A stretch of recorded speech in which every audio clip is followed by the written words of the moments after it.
The Mahajanapads, 600 BCE to 300 BCE. Janapads and Mahajanapads.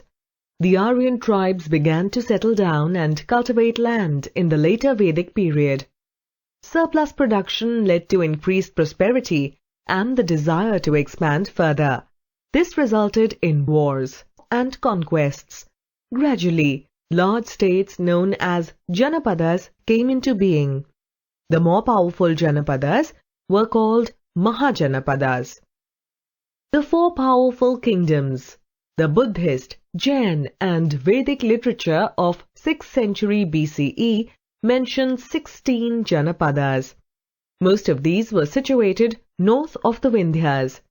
Out of these arose four powerful kingdoms, which were Vatsa, Avanti, Kosala and Magad. Of all the kingdoms, Magad became the most powerful. Rajgir was originally its capital, but later Pataliputra became its capital. Rise of Magad. There were many reasons that led to the rise of Magad. Magad had very ambitious and efficient rulers. The first important king was Bimbisara. He ruled for 52 years and expanded his territories through conquests and matrimonial alliances. Bimbisara's son Ajatashatru ruled for almost 32 years.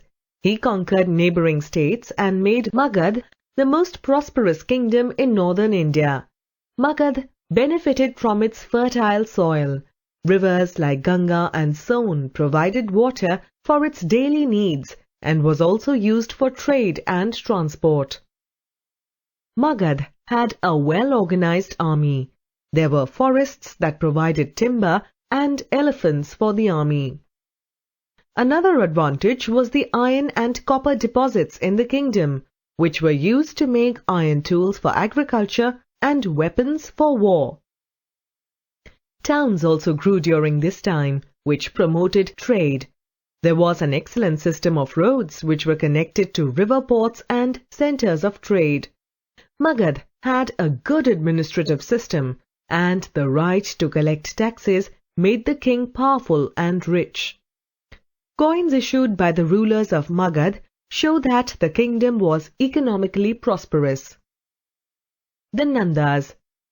Mahapadmananda, a king of the Nanda dynasty, seized the throne of Magad by 4th century BCE. He transformed Magad into a mighty empire. Dhanananda, the last Nanda ruler, was overthrown by Chandragupta Maurya. Alexander, the king of Macedonia, was one of the greatest kings in the history of the world. He conquered vast territories that included Asia Minor, Syria, Egypt, Mesopotamia, and the Persian Empire, which extended up to the Indus Valley. Alexander's invasion. Alexander invaded India in 326 BCE, at a time when northwestern India was divided into a number of warring kingdoms. However, Alexander had no difficulty in bringing them under his control. Alexander and Porus. Porus was the ruler of Paurava, the area lying between the rivers Jhelum and Chenab. When Alexander invaded Paurava, he was met with stiff resistance from Porus. Porus fought heroically but was defeated. Porus captured and brought before Alexander. Alexander asked him how he would like to be treated. Porus replied, as one king should treat another king. Impressed with his reply, Alexander set Porus free and returned all his territories. They became friends. Alexander's retreat. Alexander proceeded to conquer till he reached River Beas. His war-weary army refused to advance any further. They were not willing to face the powerful army of Magad, which lay beyond the river. So Alexander had to retreat. He died at the age of 33 in Babylon in 323 BCE on his way back to Macedonia. Effects of Alexander's invasion. Alexander's invasion established a direct link between India and Europe. This eventually led to the establishment of 4 different trade routes.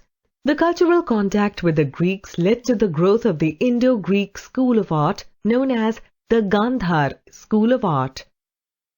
Alexander's campaigns shattered the power of the small states of northwest India.